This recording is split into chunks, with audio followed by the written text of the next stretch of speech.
Okay, so before I even start, I just want y'all to know I got the equipment here. I'm just trying to get everything set up. It's hard work. Bear with me. But with that being said, let's get into the games today. So first off, I want to talk about the Warriors Magic. Now I was flipping back and forth between the Knicks and the Hawks. Mind you, we're gonna get into the Hawks game, but first I just want to start off with the Warriors.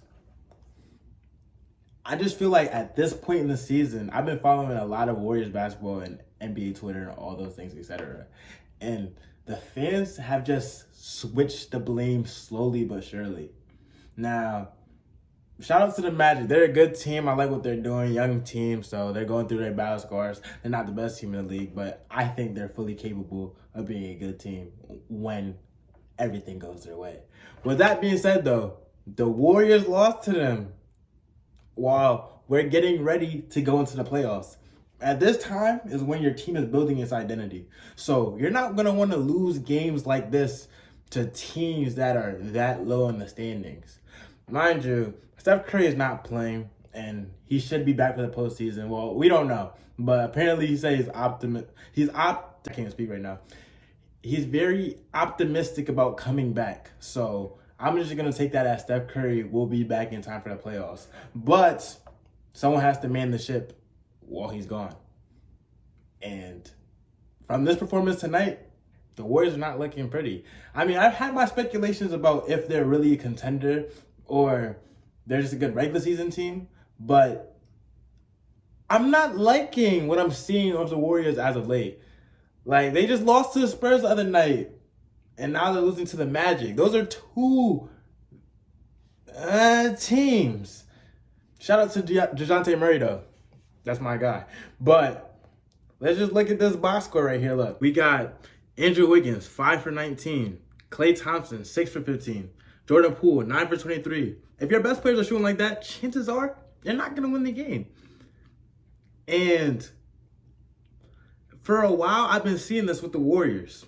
Their supporting cast has been very, very good. And mind you, if you follow my TikTok, you should. But if you follow my TikTok, I've been talking a lot about Steph Curry and how he's been shooting poor.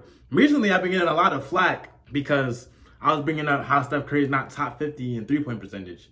Now, I bring that point up because Steph Curry is still shooting 38% on 12 shots a game, or 12 threes a game. So that's a good clip. Don't get me wrong. He's still efficient. That's not what I'm saying. But the edge that separated Steph Curry from before was the fact that he shot the ball so efficiently. So their offense runs with a lot of shooting for Steph Curry. So now he's still taking those shots, but he's not making them at the same rate. So regardless if you're putting up a shot, you took the shot. So now if it goes in or not is what really factors into it. So if Steph Curry is taking a lot more shots and they're not falling as frequently, that's a lot more possessions. And me personally, I don't know how sustainable of an offense is. That's why I've had my questions with this team. And now you're seeing a lot of blame. Look at the supporting cast. The supporting cast has been what it was the whole season. And mind you, Steph Curry, some nights he was shooting tour dates, as people on Twitter say. And they're still winning games because of the supporting cast. Andrew Wiggins. Now, I'm not saying he should be an all-star or he should have been an all-star. But the fact remains that he was an all-star, and he was an all-star for a reason. Andrew Wiggins was playing great basketball for a while, but now he's not playing as well. Who's going to pick up the slack? That's the question. But now we're seeing it's not looking too pretty. And it seems like the Warriors fans have a new excuse every week. Before it's, when Draymond comes back, he's the most important Warriors player. He comes back, y'all still losing games. Steph Curry goes down. Now Steph Curry going down. And no, let me even go back. Draymond being out is a big factor because I do agree Draymond Green does contribute a lot to the game. So him not being there is pretty significant. But with that being said, a lot of teams in the NBA are facing travesties with their roster.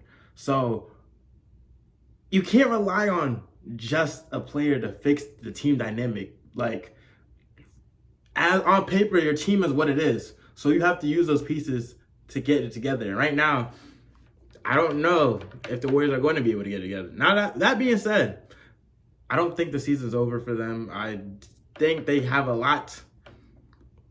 They have a lot of things to fix, but they could be a good team. But as of right now, I'm not liking their chances in the playoffs. And that being said, let's go over to the Knicks versus the Hawks. Very invested in this game. Trae Young is a domestic. I don't even know. That boy is just a killer. He goes into Madison Square Garden and has a field day every single time. 45 points?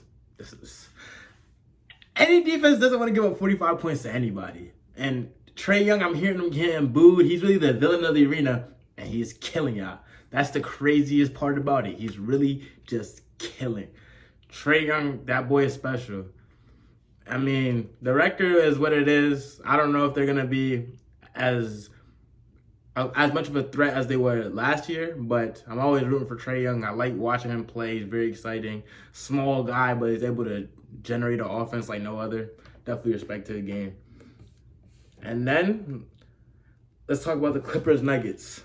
Now, I was watching this game, and the 12-point loss is a bit more deceiving than what was actually going on, because what I'm watching is a dogfight between the Nuggets and the Clippers. And, feel me, we're getting stops. Like, you see Ty Lue ran with an unconventional lineup towards the end of the game. He had Luke Kennard, Robert Covington. Who else was in there? Oh, hold on. I'm going to cut this out. Like I was saying, we're seeing a lot of unfamiliar faces if you watch Clippers games. So we're seeing a lot of Robert Covington down the stretch. We saw a lot of Terrence Mann down the stretch. We saw a lot of Luke Kennard down the stretch. And feel me, the offense was flowing. We're going back and forth. We're getting stops, but it's like a semi-stop because we get the stop, but the Nuggets get the ball right back, and they're gonna punish you off of second chance points. If they get the ball back, they're not gonna make the same mistake twice. They're gonna get a bucket. And I watched that in the possession. It ended in a 12-point game. And at one point, I think it was a 1-point game. It was very, very tight. It was very tight. It might have even been tied. I'm not even sure. When it came down to the stretch, the Nuggets were hitting big shots, and that's something you want for the playoffs. They're hitting big shots. I respect this Nuggets team a lot. Nikola Jokic, that boy is tough. That boy is tough. I like the way he maneuvers. Like, I don't even know. Like, you just look at him, he looks sloppy. He looked like but he's going to fry you. Like, he's going to sit there and he's going to give you hell. And it's bad. Feel me? I understand the MVP argument. But if I'm being honest, I do want to give my 2 cents on that.